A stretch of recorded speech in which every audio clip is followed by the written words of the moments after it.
नमस्कार। बिहार शिक्षक भर्ती 2023 बड़े ही कयास लग रहे हैं इस भर्ती को लेकर अलग अलग तरीके से कि बहुत ज़्यादा अभ्यर्थी हैं, अदर स्टेट कितने ज़्यादा अभ्यर्थी हैं, कहाँ से कितने ज़्यादा अभ्यर्थी हैं, कुल कितने लोगों के बीच कंपटीशन है, असल लड़ाई किनके बीच में है और कौन लोग हैं जो सबसे ज़्यादा इसमें लाभान्वित होने वाले हैं। इन सारी चर्चाओं के बाद हम ये चर्चा करेंगे कि क्या एक एक्सपेक्टेड कट ऑफ होनी चाहिए। वैसे तो ये प्रिडिक्शन अभी मूर्खता ही है, लेकिन फिर भी बहुत से लोगों का एक अनुमान है, तो उसके आधार पर हम चलेंगे। बहरहाल सबसे पहले देखते हैं कि सबसे ज़्यादा आवेदन किसके हैं। कुल अभी तक हम तीनों कैटेगरी को देखेंगे। प्राइमरी में कुल आपके आवेदन कितने हैं, प्राथमिक में कुल आवेदन आपके हैं प्राइमरी में 7,52,514 कुल आवेदन ये हैं प्राइमरी में, और इसमें 3,35,000 महिलाएं हैं, 3,35,560 महिलाएं ही हैं। यानी कि पुरुष आवेदन कितने हुए? पुरुष आवेदन लगभग आपके 4,15,17,000 के आसपास आवेदन है। यानी कि महिलाओं का प्रतिशत इसमें 44% है। और जबकि महिलाओं के लिए आरक्षित सीटें कितनी हैं? महिलाओं के लिए आरक्षित सीटें कितनी हैं? तो लगभग 44,000 सीटें हैं, 41,280 सीटें हैं, 41,280 सीटें हैं। वैसे तो ये सब कैटेगरियों की अलग अलग होगी, आप जब डिवाइड करेंगे तो 50-50% होगा, तो मैं लगभग 44% महिलाएं हैं, 41,000 सीटें नहीं होंगी, उस पर हम बाद में चर्चा करेंगे।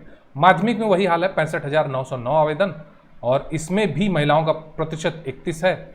और उच्च प्राथमिक में अगर बात करें तो वहाँ 40,000 आवेदन है उच्च प्राथमिक में, यहाँ पे 29% महिलाएं हैं। अगर वही टोटल आवेदन करें, टोटल आवेदन की बात करें तो यहाँ पे कैटेगरी वाइज दिया हुआ है कि अनारक्षित श्रेणी में कुल कितनी सीटें हैं। सीटें अनारक्षित श्रेणी में 15,947 है, और अनारक्षित महिला के लिए 16,040 है। यानी कि लगभग 30,000 सीटों में महिलाएं फाइट कर रही हैं यहाँ प्राइमरी में। तो यहाँ पे कहीं ना कहीं महिलाओं की सीटें ज़्यादा हैं और महिलाओं के आवेदन भी ज़्यादा हैं। तो ऐसे में अगर ये पूरे प्रबल चांसेस हैं कि अगर कोई भी महिला है और वो क्वालिफाइंग स्कोर से ठीक ठाक स्कोर ले आती है तो उसका सिलेक्शन तय है, ये आप मान के चलिए। क्योंकि जिस हिसाब से सीटें हैं वो महिलाओं की सीट में भी जाएगी और वो पुरुषों की सीट में भी जाएगी। काउंसलिंग का तरीका ये होता है कि पहले पुरुषों की सीट पे काउंसलिंग होती है, फिर महिलाओं की सीट पे होती है। तो जो महिलाएं हाई मेरिट हैं वो पुरुषों की सीट में आ जाएंगी, और जो महिलाएं लो मेरिट हैं वो महिलाओं की सीट में आ जाएंगी। तो इससे तो पूरे चांसेस हैं कि महिलाओं की सीटें जो है, महिलाएं अगर अच्छे स्कोर से क्वालिफाई कर जाती हैं तो उनका सिलेक्शन तो तय है। असल फाइट किनके बीच में है? तो असल फाइट है जनरल कैटेगरी में। जनरल कैटेगरी में बिहार के अभ्यर्थियों को फाइट करनी है, महिलाओं से करनी है कंपटीशन में, उसके बाद अदर स्टेट के अभ्यर्थियों से करनी है। इसमें फ़ायदा थोड़ा सा हो जा रहा है जो ओबीसी कैटेगरी में आते हैं, क्योंकि उनकी सीटों पे आएंगे नहीं, और जितनी भी फाइट होनी है जनरल सीट पे होनी है, तो ऐसे में उनकी सीटें आरक्षित हैं। तो असल फाइट है 15,000 सीट पे। असल लड़ाई कितनी सीटें पे है? 15,947 सीटों पर असल लड़ाई है। इन्हीं पे असल फाइट है, और इसी के आधार पर मेरिट जानी है, और इनकी मेरिट हाई जाएगी, काफ़ी अच्छी खासी है। अगर मान लीजिए मेरा ये अनुमान अगर सही रहा तो 70 से 75% में कोई दाग नहीं है।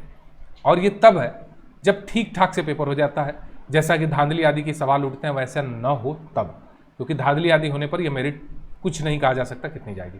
लेकिन इतना तो मान के चलिए मिनिमम 70% तो आपको स्कोर उठाना ही होगा, इससे नीचे के कोई चांसेस नहीं है। अब 70% निकालना है तो आपका कैलकुलेशन अच्छा होना चाहिए। आप अगर स्कोर निकालें तो लगभग आपका आ जाएगा 82-84 नंबर के आसपास। तो 80 प्लस आपका स्कोर होना बहुत ज़रूरी है प्राइमरी में, मेरा मानना है 82 प्लस स्कोर होना ज़रूरी है। तो ये रही प्राइमरी की बात, और ये रही कि किन के बीच में असल कंपटीशन है, सबसे ज़्यादा आवेदन कौन है और कौन मारेगा बाजी। तो कौन मारेगा? इसमें महिलाएं सबसे ज़्यादा बाजी मारने वाली हैं, और स्वाभाविक सी बात है उनकी नियुक्तियाँ यहाँ पे काफ़ी हद तक होने के पूरे चांसेस हैं। अगर आप बहुत ही गए गुजरे हैं, नहीं कर पा रहे हैं, तभी आपको नुकसान होना है। बात करते हैं दूसरे राज्य के अभ्यर्थी कितनी सीटों पे है। वही 15,947 यानी लगभग 16,000 सीटों पे दूसरे राज्य के अभ्यर्थी लड़ने वाले हैं, और इन्हीं में सबसे ज़्यादा फाइट है। और वही कट ऑफ जो हम लोगों ने डिस्कस किया कि जनरल की 82 प्लस रहेगी, 82 प्लस रहेगी अगर ठीक ठाक पेपर रहा तो। अब वो पेपर के स्तर पर भी रहता है। तैयारी के लिए भारतीय राष्ट्रीय आंदोलन का टॉपिक हम लोगों ने आपको थ्योरी अच्छे से करा रखा है, और कराने के अलावा आपको ई बुक दी जा रही है, यानी कि आप उसको प्रिंट करके थ्योरी पूरी PDF फॉर्म में है, A4 शीट में आप प्रिंट करके उसको पढ़ सकते हैं। ये निःशुल्क है, कोई चार्जेस नहीं है। और हम लोग सोमवार से लगभग शुरू करने जा रहे हैं भारतीय राष्ट्रीय आंदोलन की प्रैक्टिस। भारतीय राष्ट्रीय आंदोलन वैसे तो 1850 से शुरू होता है, लेकिन हम लगभग 1857 की क्रांति से शुरू करेंगे, क्योंकि सुबह 10 बजे हम लोग टॉपिक वाइज प्रैक्टिस करते हैं इतिहास के हर एग्जाम के लिए। तो तब तक जब तक ये खत्म होगा, हमारा अनुमान है कि हम आधुनिक भारत में वहाँ तक का सफर तय कर लेंगे। तो इस सेशन के लिए हम लोगों ने काफ़ी चर्चाएं की। उम्मीद है ये सेशन आप सभी के लिए हेल्पफुल रहा हो, और अगर ये सेशन आपके लिए हेल्पफुल रहा हो तो इस वीडियो को लाइक करें, शेयर करें और देखते रहें learning platform. Thank you very much.